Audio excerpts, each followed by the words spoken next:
여러분 안녕하세요. 말씀 묵상입니다. 우리는 찰스 스펄전 목사님의 설교를 통해서 마태복음 28장 18절로 20절의 말씀을 부활하신 구주의 권세라는 제목으로 읽고 묵상하고 있습니다. 오늘은 이 설교의 두 번째 요점이자 마지막 내용인 위대한 권세의 통상적인 시행 방식이라는 제목의 요점을 읽고 묵상하도록 하겠습니다. 먼저 본문의 말씀을 읽겠습니다.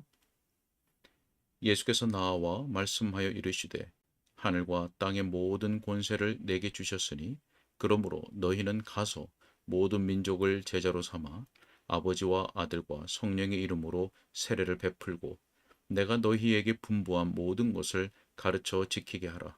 볼지어다 내가 세상 끝날까지 너희와 항상 함께 있으리라 하시니라. 아멘. 설교 내용을 읽도록 하겠습니다. 자, 이제 두 번째로 우리 주님의 그 위대한 신령한 권세의 통상적인 시행 방식을 설명드리겠습니다. 형제 여러분, 주 예수님은 이렇게 말씀하실 수도 있었습니다. 하늘과 땅에 있는 모든 권세를 내게 주셨으니 너희는 칼을 들고 나를 십자가에 못 박은 내 원수들을 모두 죽이라. 자, 그러나 주님께서는 그러한 복수심을 조금도 갖고 계시지 않았습니다.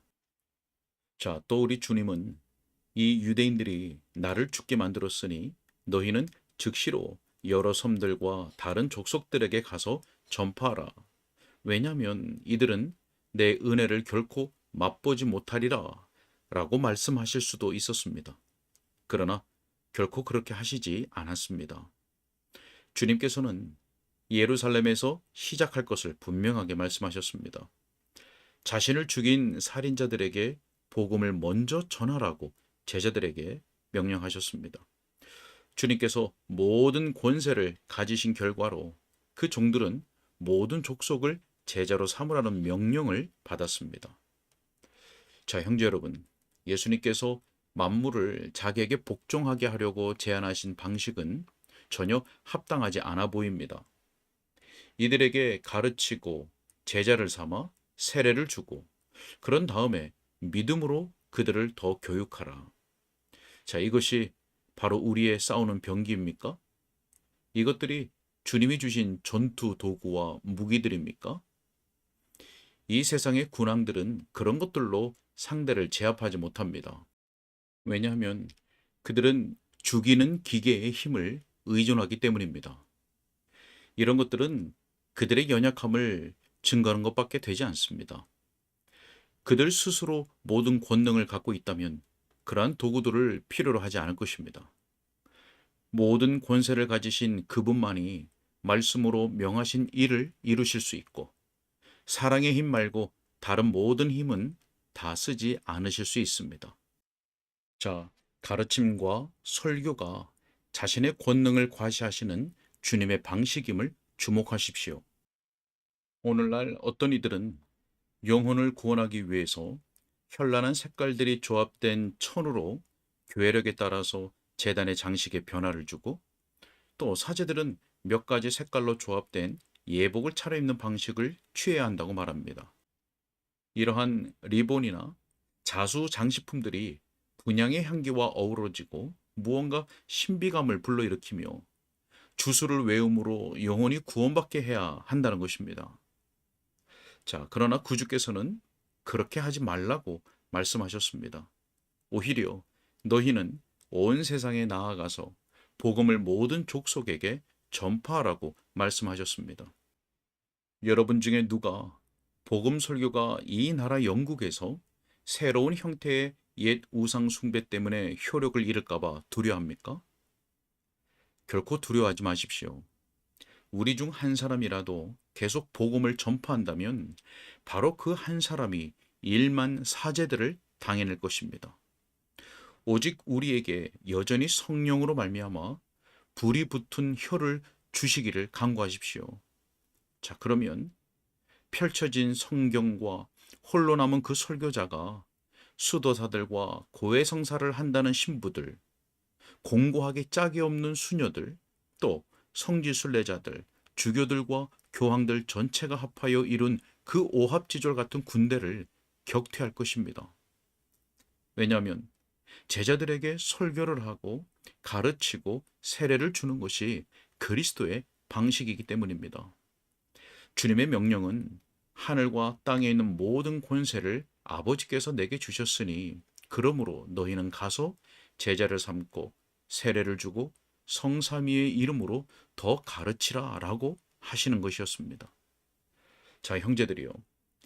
이 사명을 위해서 보내심을 받은 사람들이 누구인지 기억하십시오. 맨 앞에 선 11명은 대부분 어부들이었습니다.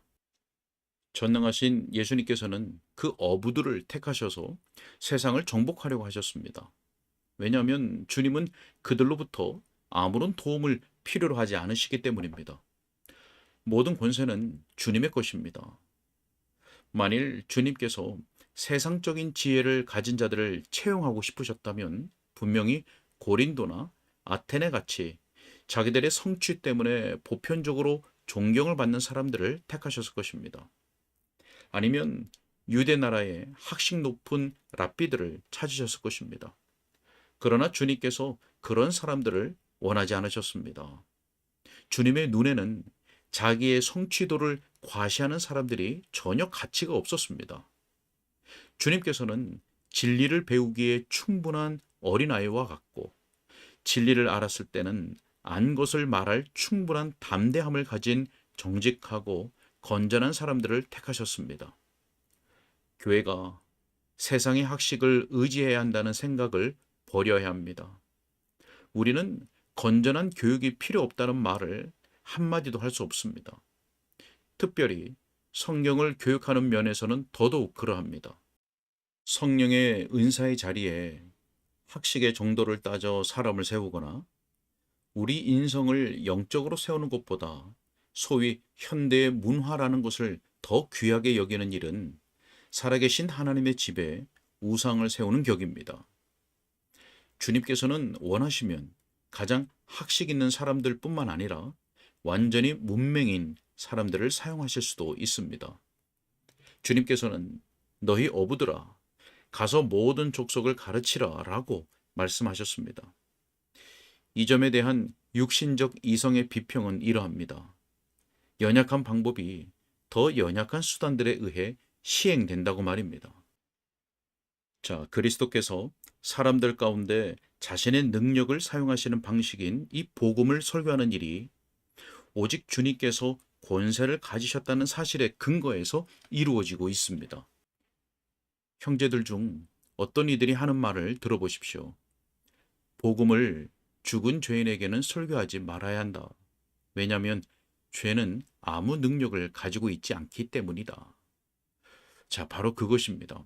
우리가 죽은 죄인에게 설교하는 이유는 모든 권세가 예수님에게 주어졌다는 데 있습니다. 예수님께서 복음을 모든 족속에게 전하라고 명하십니다. 그러나 여러분이 죄인에게 믿으라고 말할 때 그 사람으로 믿게 할 능력이 당신에게 있지 않습니다.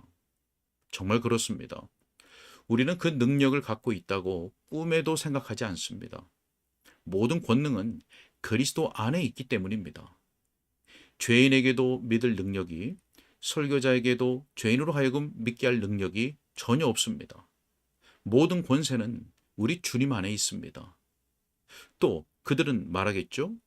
그러나 당신의 확신이 사람으로 하여금 회개하고 믿게 만들 것이라고 생각하나요? 자, 물론 아닙니다. 사람을 회개하고 믿도록 이끄는 능력은 수사학이나 합리성이나 설득에 있는 것이 아니라 하늘과 땅에 있는 모든 권세를 내게 주셨다라고 말씀하신 분에게 있습니다. 자, 저는 여러분에게 이것을 말씀드립니다. 만일 나의 주님께서 저더러 내일 공동묘지에 가서 죽은 자더러 일어나라고 명하신다면 이 회중에게 복음을 설교하는 이 시간을 즐거워하듯이 저는 그 일도 즐거이 할 것입니다. 저로 하여금 거듭나지 아니한 사람들에게 회개하고 돌아서라고 강권하도록 만드는 것과 같은 이유로 저는 그 일을 할 것입니다. 저는 사람들이 죄 가운데 죽어 있다고 여깁니다. 그럼에도 불구하고 저는 사람들에게 살라고 말합니다. 왜냐하면 내 구주께서 나에게 그렇게 말하라고 명하시기 때문입니다. 제가 그렇게 행동하는 것이 옳다는 것은 제가 설교하는 동안 죄인들이 살아난다는 사실로 입증이 됩니다. 주님의 이름을 찬미합니다. 수천 명의 사람들이 살리심을 받았습니다. 에스겔은 너의 마른 뼈들아 살아나라고 울부짖어야 했습니다. 정말 그렇게 말하다니 얼마나 어리석습니까? 그러나 하나님께서 그의 종이 그렇게 하는 걸 옳다 여기셨습니다. 기드온의 사람들은 그저 항아리 속에 등불을 담으라는 명령을 받았고 가만히 서서 그 항아리를 깨뜨리며 여호와와 기드온의 칼이요 라고 큰 소리로 외치라는 명령을 받았습니다. 이것을 방편으로 미디안 군대를 쳐부술 수 있다니 얼마나 기괴한 일입니까? 그러나 미디안 군대를 쳐부쉈습니다. 왜냐하면 하나님께서 그의 종들로 어리석은 심부름을 수행하게 보내실 리가 없기 때문입니다. 설교에 미련한 것으로 거룩한 목적을 성취하시는 것이 하나님의 기뻐하시는 일입니다. 설교의 능력 때문이나 설교자의 능력이나 설교를 듣는 사람들 속에 있는 어떤 능력 때문이 아닙니다. 오직 하늘과 땅에 있는 모든 권세가 그리스도께 주어졌기 때문입니다. 그리스도께서는 말씀을 가르치심으로써 일하기로 작정하셨습니다. 자, 그러니 우리의 임무란 바로 이것입니다. 우리는 가르쳐야 합니다. 아니, 헬라어 원어대로 한다면 제자를 삼아야 합니다. 우리의 임무는 주어진 은혜에 따라서 각자 이웃들에게 복음을 말하고 그들을 예수님의 제자로 삼으려고 애를 써야 합니다. 그들이 제자들이 되었을 때 우리가 할 다음 의무는 그들에게 세례를 베풀므로 제자됨의 표를 주어야 합니다. 우리는 세례를 생략하거나 아무 의미도 없이 베풀어서는 안 됩니다. 제자들을 교회에 등록할 때 내가 너희에게 분부한 모든 것을 가르쳐 지키게 하라는 명령을 수행해야 합니다. 세례에 관한 구주의 명령을 복종함으로써 제자는 학교에 들어감을 허락받습니다. 자, 그런 다음에 제자는 계속 배워야 합니다. 배움에 따라서 그가 다른 사람들도 가르칩니다. 다른 어떤 것에 대한 순종이 아니라 그리스도께서 명하신 모든 것에 순종하는 법을 배워야 합니다. 그를 교회로 받아들이는 것은 새로운 교리나 의식을 제정하는 자나 만드는 자가 되기 위한 것이 아니라 그리스도께서 말씀하시는 바를 믿기 위한 것이고 그리스도께서 명하신 것을 행하기 위함입니다. 이렇게 우리 주님께서는 나중에 여러 조각으로 나뉠 한 나라를 세우고자 하십니다. 그리스도를 아는 모든 자들은 다른 사람들을 가르쳐야 합니다. 이 사람이 저 사람을 가르치고 계속 그렇게 해야 합니다. 그리스도께서 하늘로부터 가지고 오신 기이한 권능이 나라에서 나라로 퍼져나갈 것입니다. 형제들이여, 여러분의 고귀한 소명을 보십시오. 또한 여러분이 그 소명을 감당하도록 지원하는 권세를 보십시오. 앞으로는 그리스도로부터 나오는 모든 권세를 보십시오. 뒤로는 바로 그리스도를 보십시오. 볼지어다 내가 세상 끝날까지 너희와 항상 함께 있으리라. 만일 여러분이 이 군대에 입대하면 여러분의 위대한 사령관이신 그리스도께 충성을 다하라고 촉구하는 바입니다. 그 사령관이 여러분에게 정하여 주신 방식대로 세심하게 일을 행해 나가십시오. 그리스도의 권세가 나타나 그리스도를 영광스럽게 하기를 기대하십시오. 자, 저는 이제 이 설교를 매우 실천적으로 마무리 짓고 싶습니다. 바로 지금 우리 교회의 대부분은 예수님을 믿는 사람들로 구성되어 있습니다. 세례를 받았고 또 세례받은 후로 가르침을 받은 사람들입니다. 예수님께서 모든 권능을 갖고 계시다고 여러분은 믿고 있습니다. 또한 복음의 교육과 설교를 통해서 그리스도께서 일하심을 믿습니다. 그러니 저는 중요한 질문 하나를 여러분에게 던지고 싶습니다. 여러분은 모든 족속을 가르치는 일에 대해서 얼마나 많은 일을 하고 있습니까? 이 부담은 저뿐만 아니라 여러분에게도 주어져 있습니다. 이 목적을 위해서 우리가 세상에 보내심을 받았습니다. 우리를 나누어 주는 자가 되도록 하기 위해서 우리가 먼저 받은 것입니다. 여러분은 얼마나 많이 나누어 주었습니까? 사랑하는 형제요, 사랑하는 자매요, 예수님의 피로 말미암은 구속의 이야기를 얼마나 많은 사람들에게 전하여 주었습니까? 여러분은 예수님을 믿은 후 얼마간의 시간이 지난 신자들입니다. 그런데 예수님에 관해서 누구에게 말했으며 누구에게 편지를 썼습니까? 말을 조리 있게 할 수 없다면 다른 사람들의 말을 최선을 다해서 나누어 주고 있습니까? 저는 많은 것을 행하는 교회에 속해 있어요. 라고 말하지 마십시오. 저는 개인적으로 여러분이 무엇을 하고 있느냐에 대해서 말하고 있습니다. 예수님께서 우리를 위하여 대리자를 통해 죽으신 것이 아닙니다. 친히 나무에 몸이 달려 우리의 죄를 담당하셨습니다. 그런데 여러분은 개인적으로 무엇을 하고 있습니까? 여러분이 도대체 무슨 일이라도 하고 있습니까? 사랑하는 형제요, 제가 여러분에게 묻고 있는 것은 여러분이 할 수 있는 만큼 하고 있느냐 하는 것입니다. 우리는 모두 구속주의 나라의 확장을 위해서 무슨 일을 더 할 수 있는지를 알아봅시다. 왜냐하면 모든 권세가 주님에게 있기 때문입니다.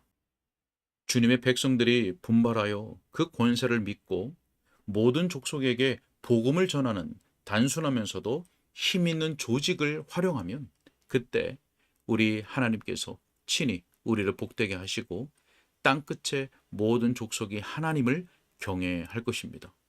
아멘. 여기까지입니다. 네, 가르침과 설교가 예수님께서 자신의 권능을 행하시는 방식입니다. 설교의 미련한 것으로 거룩한 목적을 성취하시는 것이 하나님의 뜻입니다. 우리는 말씀을 배우고 또 말씀을 믿고 또 그리스도께서 명하신 것을 행해야 합니다. 그리고 다른 사람들을 가르쳐야 합니다. 우리가 나눠주는 자가 되기 위해서 우리가 먼저 받은 것이죠. 복음을 전할 때 하늘과 땅의 모든 권세를 가지신 그리스도께서 항상 함께 하십니다. 함께 기도하겠습니다. 은혜가 풍성하신 하나님 아버지, 주님의 복음과 나라는 이 사람이 저 사람을 가르쳐 지키게 하는 방식으로 확장되어 왔음을 알고 있습니다. 하나님, 우리가 처한 상황에서 최선을 다하여 주의 복음을 증거하게 하여 주시고, 하나님, 우리로 그렇게 할 때에 모든 권세를 가지고 우리를 지원하시며 또한 함께 하시는 우리 주님을 경험하게 하여 주옵소서. 주님 그 딱하오며 예수 그리스도 이름으로 기도하옵나이다. 아멘.